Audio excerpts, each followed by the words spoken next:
In this video, we're going to start to think about measurement. So we're going to think about how do we measure something, what do the units mean, and how can we use those.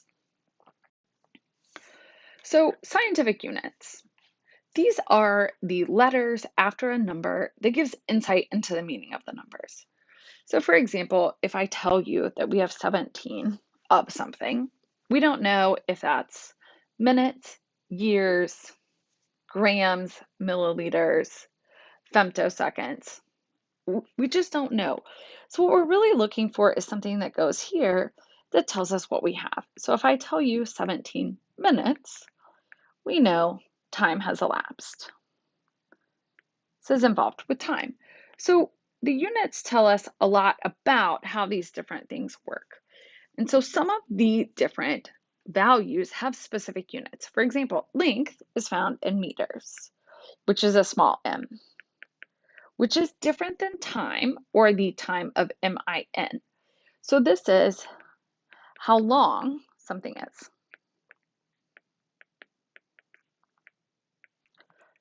And so we want to know how long it is. So the other one we're going to think about is kilograms, which is mass. So mass is in kilograms, and this is equal to 1,000 grams equals 1 kilogram.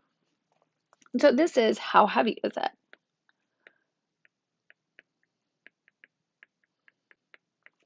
And so typically in this course and in these videos, we're often going to think about mass in terms of grams. So grams is little g, and so kilogram just is 1,000 grams. So time is often going to be thought of in seconds. And so we're going to think about time in terms of that. And temperature. Now, temperature is a little bit different. Depending on where you're from or what part of the world you live in, you may think about temperature in different units. We, in this course and in these videos, are going to use Kelvin. So we're going to use the K, which is Kelvin.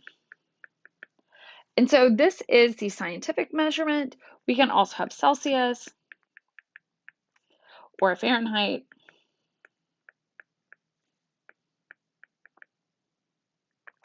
Which are two other units. So when we think about these for length, mass, and time, those are specific values. Now, temperature, there aren't any thermometers that measure in Kelvin, or they're very rare. So typically the ones we find are measured in Celsius and Fahrenheit. So these three units are interconverting. And so we can use the following two equations, where Kelvin equals the degrees Celsius plus 273.15. Now keep in mind that this value does have a 0.15 at the end. And so that is going to be important for our calculations as we move forward. So if you are provided a temperature in Fahrenheit, we can convert that to Celsius using the degrees Fahrenheit minus 32 divided by 1.8, and that gives you Celsius. For written assessments in this course or in these videos, I will provide you these equations. So you don't necessarily need to memorize those, but you should know how to use them. So for example, the planet Venus has an average surface temperature of 847 degrees Fahrenheit. What is the temperature in A, Celsius, and B, Kelvin? So for A, we're going to take our degrees Celsius, and that's going to be equal to 847, hold please, 847 minus 32 divided by 1.8, and that gives me 453 degrees Celsius. So it's a relatively simple calculation. So if we want to use Kelvin, there's no easy way to go from Fahrenheit directly to Kelvin. So typically, if you have a Fahrenheit temperature, you should convert to Celsius and then convert that into Kelvin. So in this case, if we have 453 degrees Celsius plus 273.15, that gives you 726.15 Kelvin. And this is how you would convert between both of those.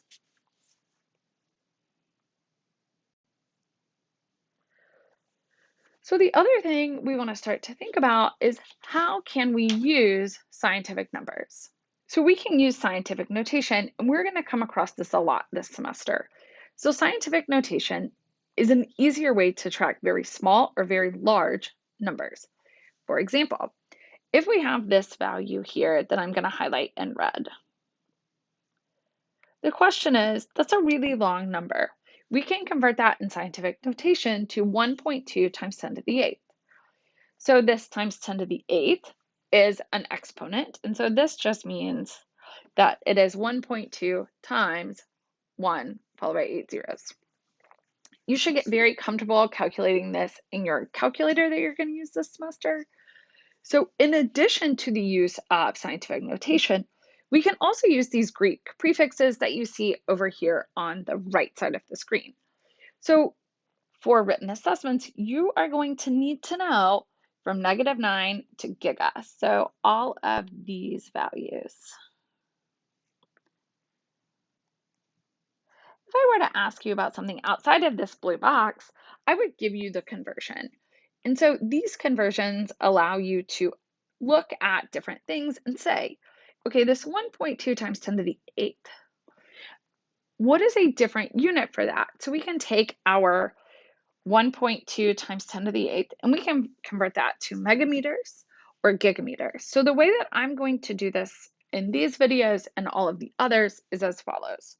So we're going to take our, let's convert that into a pen, 1.2 times 10 to the 8th, in this case meters. So the way I like to look at these, you can move around the decimal place or do some other things. I like to think that in order to convert to megameters, so in 1 megameter, there are 1 times 10 to the 6th meters. So this is just a slightly different way of thinking about the conversions that are shown in this table. And so that would give you 120 megameters. And so we can also do this if we have a quite small number, as you can see down here in the next one, 0.000000567 meters.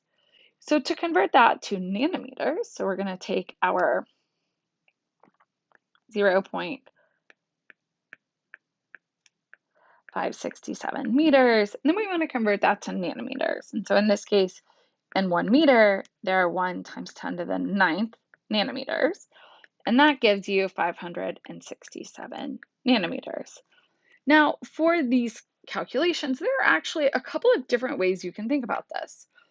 It turns out that I very much like positive exponents. You could think about these in a different way. So for the small value of nanometers, we could in fact remind ourselves that 1 nanometer is 1 times 10 to the -9th meters, and you will get the same value. You can do this the way I will set these up this semester. You can do these in any other way that you think about it. But the important part is that you memorize these values, which means that on an exam or an assessment, on any of these assignments, you might be expected to convert from centimeters to nanometers or from nanometers to gigameters. And this is true in meters and grams in all of the different units that we'll see this semester. So once we know what the units are and how we can think about these, let's start to also think about how we might use some of this information. So we talked about a few of the scientific units. So SI units are basically just the standard units. They've been decided upon by scientists a long time ago. But there are some things called a derived unit. This just means that you combined other things. So speed, which is typically in a length divided by time. So it's 2 units that have been combined to make a new unit. Volume is a length, but in 3 directions. And density is a measure of how dense something is, or what the mass per volume is. So volume is the total space that a substance occupies. It can be calculated for all states of matter. So when we think about the space that, or a volume of liquid, that kind of makes sense. We have liters of liquid. We can think about cubic feet in terms of space inside a room, which would be kind of space. We can think about air. If you were to order compressed air, that often comes in a volume measurement. And so some of the common units are meters cubed, centimeters cubed, a liter, a milliliter. You could think of cubic feet, which would be feet cubed. So there are lots of different units that we use for volume. One thing that's super important is to remind ourselves that 1 milliliter is equal to 1 cubic centimeter. This is the standard measurement. And so when we think about things in perhaps a medical arena where they say I need 1 cc, which is a cubic centimeter, that is equivalent to 1 milliliter. So if we want to think about volume, for most of the assessments, I would provide you the volume equation. And so in this case, it asks what is the volume in milliliters for a circular fishbowl with a radius of 18.1 centimeters. So the first thing is, what is the equation for the volume of a sphere? So the volume of a sphere is 4/3 pi r cubed. So in this case, we have a radius, and we know it's a circular fishbowl, so it is a sphere. And so in this case, we know that that is 4/3 pi, which if you don't remember is 3.14 times 18.1 centimeters cubed.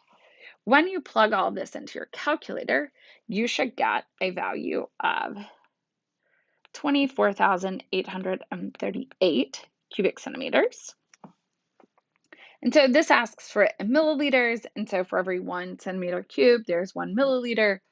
So this is in 24,838 cubic milliliters. So when we think about this, this is the final answer.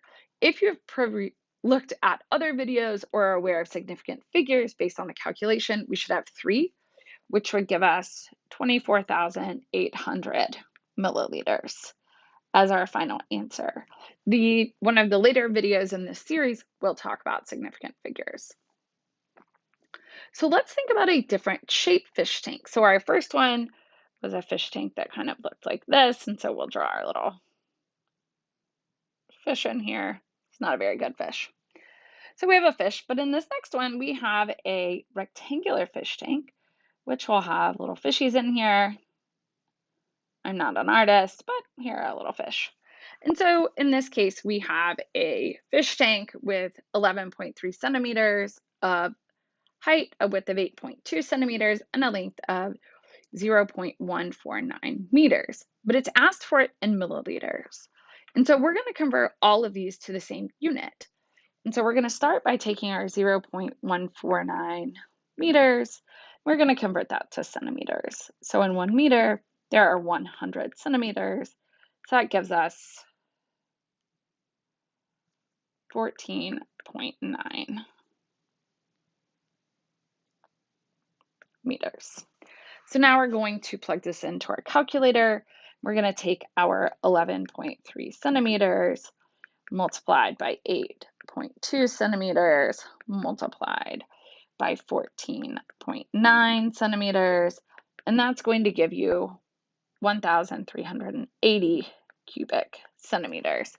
It also asks for this in milliliters, and so in this case, that's going to give you 1,380 milliliters. If you are thinking about sig figs, that would be 1,400 milliliters as a final answer. So in this case, don't forget, I would provide you the volume equations for shapes that are not rectangles and squares. So another unit is density, and density is the ratio of mass to volume. And so we're going to use this in chemistry to identify pure compounds because density is a standard measurement. So we can calculate the density of a solution that we create, or we can think about the density. So the units we're going to use are grams per mil or grams per cubic centimeter. Don't forget that 1 milliliter is equal to 1 cubic centimeter. And so those units are interchangeable. The standard units are actually in grams per liter. So you may find values that look like that. Just make sure you're looking at the units to guide your developments. So density is equal to m, which is mass, divided by v, which is volume. And so here is an example problem. So a small vial, which contains 5.45 milliliters of an unknown sample, weighs 4.51 grams. What is the density in grams per mil? So to set this up, we're going to use our equation of density equals mass over volume, where in this case the mass is 4.51 grams, and we're going to divide that by 5.45 milliliters, and that's going to give you 0.8275 grams per mil. And so this value does not have the correct number of sig figs. The correct number of significant figures is 0.828 grams per mil, using rounding that we will talk about in a later video. So density is mass per volume. And so we're going to work some additional examples here in just 1 second. So the next example says we have a small metal chunk which has a mass of 21.3 grams and a volume of 4.72 cubic centimeters. What is the density in grams per cubic centimeters? Density equals mass over volume. We see the mass in our question of 21.3 grams, and we have a volume of 4.72 cubic centimeters. And so in this case, once you plug this in, you're going to get 4.51 grams per cubic centimeter. So a lot of these first two examples are relatively straightforward. So we have a mass and we have a volume, and you divide those two. The places where we'll see variations for this type of problem would be in places where the units need to be changed for either the mass or the volume. But there's another way that we can think about density that'll become super relevant throughout these videos. If we can use the density to figure out either the mass or the volume of a standard value. For example, if methanol has a density of 0.791 grams per cubic centimeter, how many milliliters should I use in a reaction that requires 65 grams? So I have mass and I have density, but I'd really like to be able to isolate the volume because it turns out that methanol is a liquid. So in this case, we know that density equals mass over volume. And volume equals mass divided by density. So we can set up a calculation where 65.0 grams is converted using the density of 0.791 grams and 1 milliliter, or divided by the density, and that gives you 82.2 milliliters. So these values are different way, or these examples are different ways that we can use density in these type of calculations.